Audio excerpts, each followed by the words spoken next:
pesantren yang ada di seluruh dunia enggak?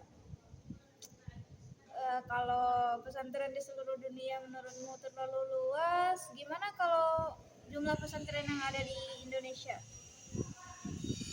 Atau minimal jumlah pesantren yang ada di daerahmu pernah kamu itu nggak sih? Pernah? Ternyata di Indonesia itu terdapat 34.000 unit pesantren yang tersebar. Banyak juga ya. Itu pun dengan berbagai macam konsep dan programnya masing-masing. Nah, di sini di Simulia paling Murojaah Kuliah bakal ngebahas tentang konsep dan implementasi pusat studi dakwah di bidang pesantren. Namun sebelumnya, perkenalkan, saya Ainun Mardia, mahasiswi semester 5, jurusan Manajemen Dakwah, Fakultas Dakwah dan Ilmu Komunikasi di Universitas Islam Negeri Mataram. Ingin tahu bagaimana konsep dan implementasi pusat studi dakwah? Mari kita simak video selanjutnya.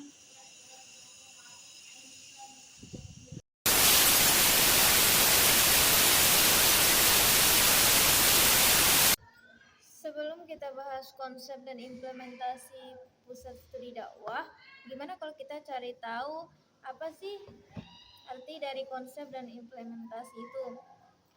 Nah, menurut Kamus Besar Bahasa Indonesia, konsep itu berarti pengertian, gambaran mental dari objek, proses, pendapat, rancangan atau cita-cita yang telah dipikirkan. Agar segala kegiatan berjalan dengan sistematis dan lancar, maka dibutuhkan rancangan yang mudah dipahami dan dimengerti. Itu tadi ya. Maaf. Terus lalu implementasi itu adalah kegiatan atau penerapan. Nah, itu tadi arti dari konsep ya. Nah, sedangkan implementasi itu berarti suatu pelaksanaan atau penerapan. Ya, istilah pesantren di Indonesia lebih populer dengan pondok pesantren. Lain halnya dengan pesantren, pondok atau bisa disebut juga sebagai kamar, gubuk, rumah kecil, dipakai dalam bahasa Indonesia dengan menekankan kesadaran bangunannya. Sedangkan dalam bahasa Arab, pesantren itu berasal dari kata funduk yang berarti hotel, asrama, rumah atau tempat tinggal sederhana. Dengan demikian, pesantren adalah sebuah tempat di mana para santri menginap dan menuntut ilmu. Nah, jika ditinjau dari masing-masing maknanya, maka konsep dan implementasi pesantren adalah suatu gambaran kegiatan yang ada di dalam pesantren. Oke, mari kita lanjut ke contohnya.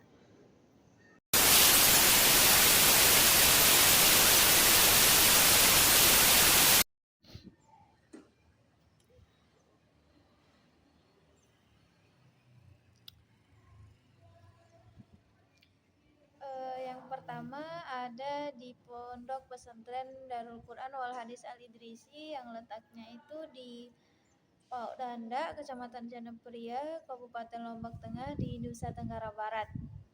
Nusa Tenggara Barat. Nah, dalam konsep studi dakwah sesuai dengan namanya, DQWH yaitu Darul Quran Wal Hadis Al Idrisi memegang teguh prinsip Al-Quran dan Hadis sebagai acuan didirikannya pondok pesantren tersebut. Ini dibuktikan dengan adanya program tahfiz yang dilakukan setiap subuh dan program diniyah seperti Nahwu, Shorof. Diniyah ini maksudnya ngaji kitab ya. Ngaji kitabnya itu Nahwu, Shorof, Fikih, Hadis, Tajwid, dan Tauhid gitu. Dan setiap malam Jumat, Pondok Pesantren DQWH Al Idrisi ini akan mengadakan malam muhadarah gitu. Di dalamnya itu mereka akan mempertunjukkan beberapa keahlian, seperti beberapa keahlian dan juga minat dari para santrinya. Ada pidato, drama, dan juga boxing bagi santriwannya, khusus bagi santrinya.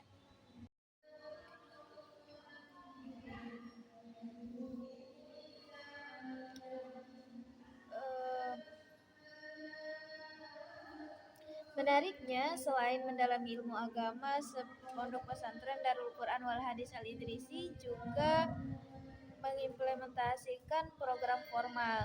Program formal ini seperti sekolah umum pada umumnya, sekolah-sekolah umum lainnya gitu. Jadi para santri tidak hanya mempelajari ilmu agama, namun mereka juga dapat meraup pelajaran formal. Ini kan seperti peribahasa yang bilang sambil menyelam 2-3 pulau tercapai gitu ya. Nah, pondok pesantren yang kedua adalah tempat saya tinggal saat ini gitu. Namanya Ma'had Al-Jamiah UIN Mataram. Berbeda dengan pondok pesantren Al-Idrisi yang mayoritasnya masih melanjutkan pendidikan di menengah tengah, masih belajar di tingkat menengah pertama dan menengah ke atas. Ma'had Al-Jamiah merupakan pondok pesantren khusus untuk mahasiswa Universitas Islam Negeri Mataram.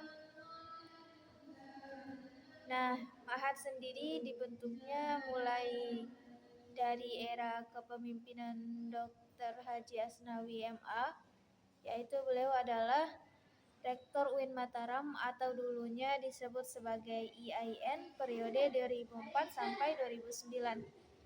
Nah, gagasan ini ternyata memiliki jalan berkat bantuan rusunawa atau bisa disebut sebagai rumah susun disewa.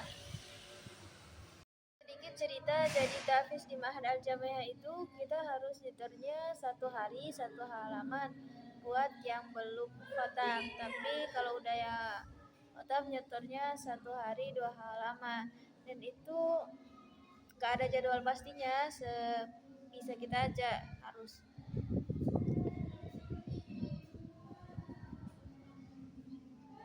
Terus yang kedua, kalau untuk ilmu-ilmu keislaman seperti nahwu, shorof, tafsir ahkam, tafsir maudhu, ta'lim muta'alim, itu setiap malam pada maghrib atau sebelum subuh. Nah, paginya sampai sore kami akan melaksanakan kegiatan kuliah gitu ya.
Video tadi merupakan contoh dari konsep dan implementasi di pesantren.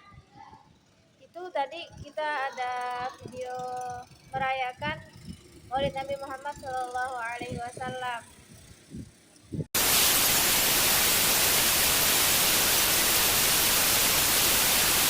Mungkin ini aja si kuliah, si pada murajaah kuliah edisi konsep dan implementasi pusat studi dakwah di bidang pesantren lebih tepatnya.